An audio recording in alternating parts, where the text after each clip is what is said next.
बिस्मिल्लाहिर्रहमानिर्रहीम। मुअज़्ज़ज़ सामीन किराम और मेरे प्यारे बच्चों, अस्सलामु अलैकुम वरहमतुल्लाहि वबरकातुहू। आज का जो हमारा सबक है, सबक नंबर 7, उसका पहला हिस्सा। और आज के सबक का जो उन्वान है हरकात। हरकात क्या हैं, हरकात को कैसे पढ़ा जाता, और जिस हरफ के ऊपर ये हरकात आती हैं उस हरफ को क्या कहते हैं, और हरकात की इन हरूफ के ऊपर क्या अहमियत है। इन तमाम सवालात के जवाबात को जानने के लिए इस वीडियो में आप मेरे साथ आखिर तक रहें ताकि आप इन हरकात को सही तरह जान सकें और समझ सकें। साबिक़ क्लास के अंदर हरूफ तहजी से लेकर हरूफ मुक़त्तिआत तक हरूफ की मखारिज, हरूफ की अदायगी के बारे में मैं आपको बता चुका हूँ। लेकिन आज इन हरूफ के ऊपर हरकात के साथ कैसे इनको पढ़ा जाता है और कैसे इनको सीखते हैं, आइए आपको मैं बताता हूँ। हरकात, टोटल हरकात 3 हैं, ज़बर, ज़ेर और पेश।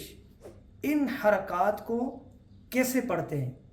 इन हरकात को न तो झटके से पढ़ेंगे और न ही खींच कर पढ़ते हैं।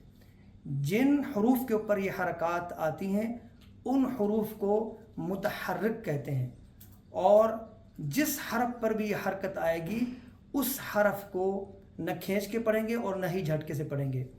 और इसी तरह हरकत हरकात की वाहिद है, हरकात हरकत की जमा है। जैसे ज़बर हरफ के ऊपर होती है, यह हरकत है। ज़ेर हरफ के नीचे होती है, यह हरकत है। और पेश हरफ के ऊपर होता है, यह हरकत है। इन तीनों को मिलाकर हरकात कहा जाता है। तो ये हरूफ को मिलाकर और हरूफ को मुतहर्रिक बनाती हैं। तो आइए हम शुरू करते हैं। अब सबसे पहले आप देखिए अलिफ। अलिफ एक हर्फ है। यहाँ पर एक अहम बात आप याद रखिए कि अलिफ के ऊपर जब कोई भी हरकत आएगी तो वो अलिफ हमज़ा हो जाएगा, यानी अलिफ नहीं होगा बल्कि उसको हमज़ा पढ़ेंगे। आप यहाँ पर इस हरफ को देखिए, इस अलिफ के ऊपर हरकत आई है ज़बर, तो हम इसको कैसे पढ़ेंगे? हमज़ा ज़बर अ, उसके बाद हमज़ा ज़ेर ई, फिर हमज़ा पेश ओ। अब इनको रवा में पढ़ना है, अ ई ओ। दो तरीके से कुरान मजीद के अंदर दो तरीके, एक मारूफ तरीका है और एक मजहूल तरीका है। मारूफ तरीका यह है कि कुरान मजीद को बाकायदा सिफ़ात के साथ, हरूफ को मखारिज के साथ पढ़ा जाए ताकि उसमें कोई तब्दीली ना आए। मजहूल तरीका यह होगा कि जब इन हरकात को खींच के पढ़ा जाएगा या इनको झटके से पढ़ेंगे। तो हमज़ा ज़बर अ, हमज़ा ज़बर अ। हमज़ा ज़बर ये हिज्जा है इस हरफ की, और अ इसकी रवा है। हमज़ा ज़ेर ये हिज्जा है और ई ये रवा है। हमज़ा पेश ये हिज्जा है हरफ की और ओ इसकी रवा है। रवानी में कैसे पढ़ेंगे? अ ई ओ, न इस तरह आ या फिर अ, ये गलत है। ई ये भी गलत है। उ ये गलत है। दुरुस्त तरीका आप देखिए क्या है? अ ई ओ। एक मिसाल दे रहा हूँ, कुरान की एक आयत है पारा 30 की, जैसे अम्मा यतसाअलून। अब यहाँ पर गलती क्या होती है? यहाँ पर लोग पढ़ते हैं अम्मा यतसाअलून, अम्मा यतसाअलून। मीम के ऊपर ज़बर है, इस ज़बर को खींचते हैं, खींचने की वजह से यहाँ अलिफ आ जाता है। तो लिहाजा ये बात याद रखिए, जब ज़बर को खींचा जाएगा तो अलिफ की आवाज़ आएगी।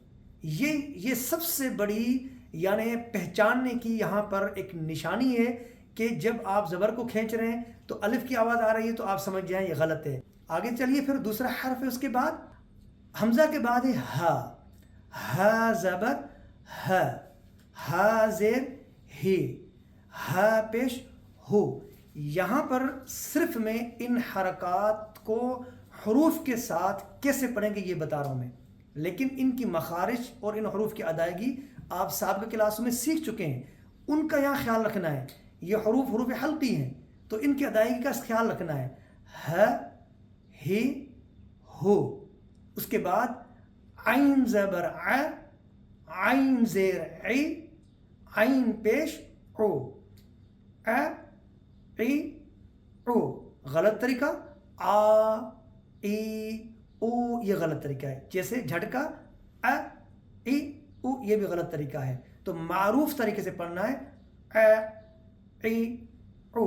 اس کے بعد ح زبر ح زیر حی ح پیش حو ح حی حو ح حی حو.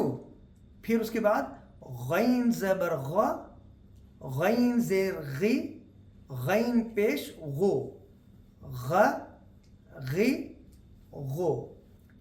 خا زبر خا خا زیر خی خا پیش خو خ خی خو. قاف زبر قا قاف زیر قی قا پیش قو ق قی قو. پھر کیف زبر کیف زیر کی پیش کو کی کو. تو آج کے یہ حروف تھے آج کی کلاس میں. ان حروف کو حرکات کے ساتھ پڑھنا اور ادا کرنا یہ بہت ضروری ہے. اور ان حروف کو متحرک جیسے میں نے بتایا اس لیے کہتے ہیں کہ حرکات آنے کے بعد ان کے اندر حرکت پیدا ہوتی ہے اور یہ آگے چل کر پھر جملوں میں استعمال ہوں گے, آیت کے اندر استعمال ہوں گے. اس لیے یہ حرکات قرآن مجید کے اندر بہت اہمیت کے حامل ہیں. تو آج کی کلاس میں اتنا ہی, اور انشاءاللہ تعالی آپ پھر اگلی کلاس میں آپ میرے ساتھ رہیں اور اس کی پریکٹس کریں. اگلی کلاس میں پھر میں آپ کو بتاؤں گا کہ باقی حروف کو حرکات کے ساتھ کیسے پڑھیں گے. اجازت چاہتا ہوں. اللہ حافظ. السلام علیکم ورحمۃ اللہ وبرکاتہ.